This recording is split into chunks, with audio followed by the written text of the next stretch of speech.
শ্রুতি শিক্ষালয়ে তোমাদের সকলকে স্বাগত। আজকে ক্লাস 10-এর লাইফ সায়েন্সের জীবজগতের নিয়ন্ত্রণ ও সমন্বয় এই চ্যাপ্টারের প্রশ্নমান 1-এরগুলো করিয়ে দেব। এই চ্যাপ্টারটা আমি 5টা ভাগে তোমাদের বুঝিয়েছি। আজকে প্রশ্নগুলো করাচ্ছি, লিঙ্ক দেওয়া থাকবে, যদি আগে ওগুলো দেখে না থাকো সেগুলো দেখে নিও। আমি পেন্সিল দিয়ে সব দাগিয়ে দিয়েছি, ওগুলো পড়বে। তাহলে শুরু করছি। মাল্টিপল চয়েসের টেস্টোস্টেরন ক্ষরিত হয় কোথা থেকে? শুক্রাশয়, অ্যাড্রিনালিন গ্রন্থি, ডিম্বাশয় না অগ্নাশয়? শুক্রাশয় থেকে। ইনসুলিন ক্ষরিত হয় অগ্নাশয় থেকে। একটি লোকাল হরমোন হলো টেস্টোস্টেরন। অন্তঃক্ষরা গ্রন্থি থেকে নিঃসৃত হয় পেপসিন। বীজবিহীন ফল উৎপাদনে সাহায্য করে IAA। অ্যামিবার গমনাঙ্গের নাম ক্ষণপদ। দৈহিক উষ্ণতা নিয়ন্ত্রণের জন্য যুক্ত মানব মস্তিষ্কের অংশটি হলো হাইপোথ্যালামাস। ইনসুলিন সম্পর্কিত নিচের কোন বক্তব্যটি সঠিক নয়? এইটা 3C-তে ফ্যাট ও প্রোটিনকে গ্লুকোজে রূপান্তরে সাহায্য করে, এটা সঠিক নয়। মানুষের করোটি স্নায়ুর সংখ্যা হলো 12 জোড়া। বল ও সকেট সন্ধির উদাহরণ অনুসন্ধি। চোখে ধুলোবালি পড়ার উপক্রম হলে চোখ দুটি মুদে যায়, এটি কি ধরনের ক্রিয়া? প্রতিবর্ত ক্রিয়া। কিছু ফুল সূর্যোদয়ের পরে ফোটে কিন্তু সূর্যাস্তের পরে বুঝে যায়, এটি হলো ফোটোনাস্টি। অন্ধকারে দেখতে সাহায্য করে রডকোষ। মানবদেহে ভারসাম্য নিয়ন্ত্রণকারী অংশটি হলো লঘু মস্তিষ্ক। মানুষের অক্ষিগোলকের যে অংশটি আলোক সুবেদী তা হলো রেটিনা। হাইপোথ্যালামাস কোন পিটুইটারি হরমোন সংরক্ষিত রাখে? ADH। সূর্য শিশির নামক পতঙ্গভুক উদ্ভিদের পাতার কোষিকাগুলি পতঙ্গ দেহের সংস্পর্শে আসা মাত্র বেঁকে গিয়ে পতঙ্গকে চেপে ধরে, এটি হলো কেমোনাস্টি। এবার এই 1-এর প্রশ্নগুলো বলে দিই, এখানে আমি লিখে রেখেছি।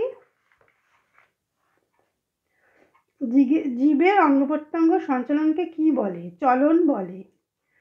স্পর্শের প্রভাবে লজ্জাবতীর পাতা মুদে যায়, এটি কি প্রকারের চলন?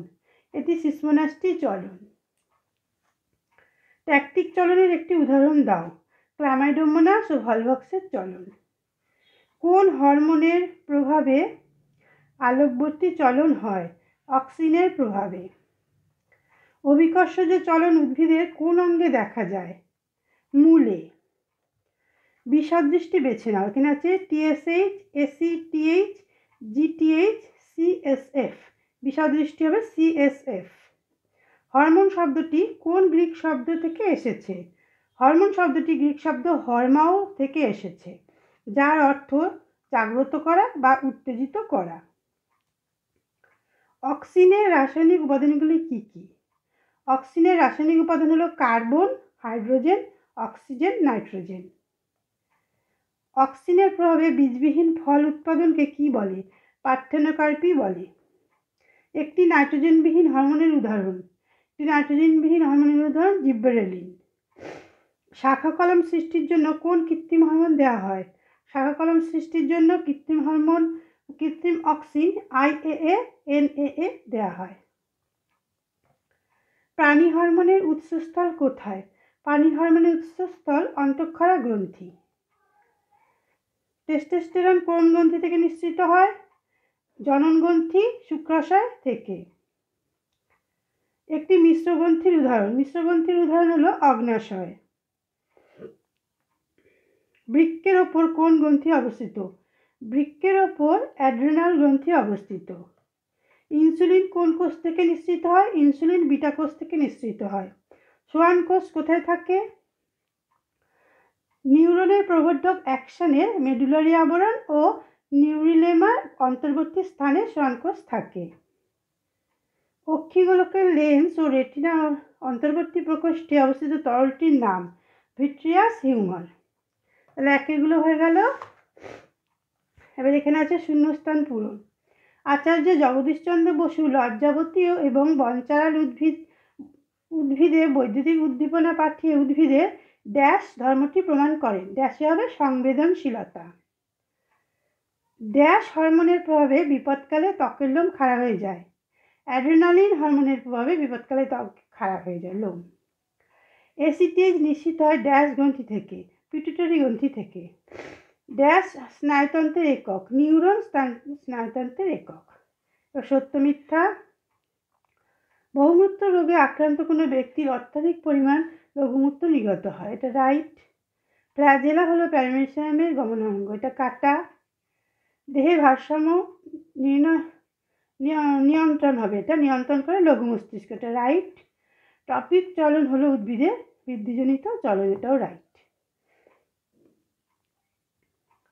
বিষদৃষ্টি বাঁচতে হবে বামনত্ব, গলগণ্ড, থ্যালাসেমিয়া, মধুমেহ। এই মধুমেহ, গলগণ্ড, বামনত্ব এগুলো হরমোন জাতীয় রোগ, এটা জিন ঘটিত। থ্যালাসেমিয়া হলো এখানে বিষদৃশ। গুরু মস্তিষ্ক, হাইপোথ্যালামাস, পন্স থ্যালামাস, এই পন্সটা এখানে বিষদৃশ। বাম ডান মেলানো, হাইপারমেট্রোপিয়া, এটা হবে চোখের রোগ। নেগেটিভ জিওট্রপিক, এটা হবে শ্বাসমূল। গলগণ্ড বৃদ্ধি, এটা থাইরক্সিন। দুটি নিউরনের মিলনস্থল সাইন্যাপস। তাহলে আজকে এই পর্যন্তই। চ্যানেলটি সাবস্ক্রাইব করার অনুরোধ রইল।